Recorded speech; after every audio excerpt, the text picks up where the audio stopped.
ঢাকা ২ আসনে আসন্ন নির্বাচনী প্রচারণা জোরদার হয়েছে। কেরানীগঞ্জের শাক্তা ইউনিয়নে অনুষ্ঠিত হয়েছে জামায়াতে ইসলামী। হ্যাঁ, আমি এখন কেরানীগঞ্জের শাক্তা ইউনিয়নে দাঁড়িয়ে আছি, যেখানে আজ শুক্রবার বিকেলে অনুষ্ঠিত হয়েছে কর্নেল আব্দুল হক অবয়ের নির্বাচনী সমাবেশ। সমাবেশস্থলে সকাল থেকেই বিভিন্ন এলাকা থেকে নেতাকর্মী ও সমর্থকরা জড়ো হতে শুরু করেন।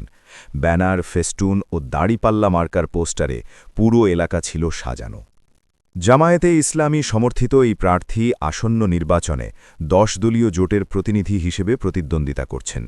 জনসভায় উপস্থিত ছিলেন স্থানীয় পর্যায়ের কয়েকজন নেতাকর্মী সহ বিভিন্ন শ্রেণী পেশার মানুষ।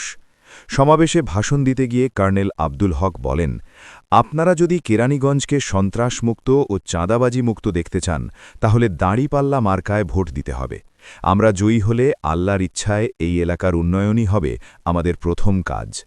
তিনি আরও বলেন, দেশের শান্তি ফিরিয়ে আনার এটি উপযুক্ত সময়, তাই সবাইকে ঐক্যবদ্ধভাবে কাজ করতে হবে। সমাবেশে অন্যান্য বক্তারাও নির্বাচনী প্রতিশ্রুতি, উন্নয়ন পরিকল্পনা এবং সুশাসন প্রতিষ্ঠা বিষয়ে বক্তব্য রাখেন। তারা দাবি করেন, জনগণের ভোটেই পরিবর্তন আসবে এবং কোনোভাবেই জোরপূর্বক নির্বাচন বানচাল করতে দেওয়া হবে না। শেষ অংশে সঞ্চালক ধন্যবাদ জ্ঞাপনের মাধ্যমে সমাবেশের কার্যক্রম সমাপ্ত ঘোষণা করেন। নির্বাচনী প্রচার শুরু হওয়ায় কেরানীগঞ্জ এলাকায় উত্তাপ বাড়ছে ভোটারদের সরব উপস্থিতিও।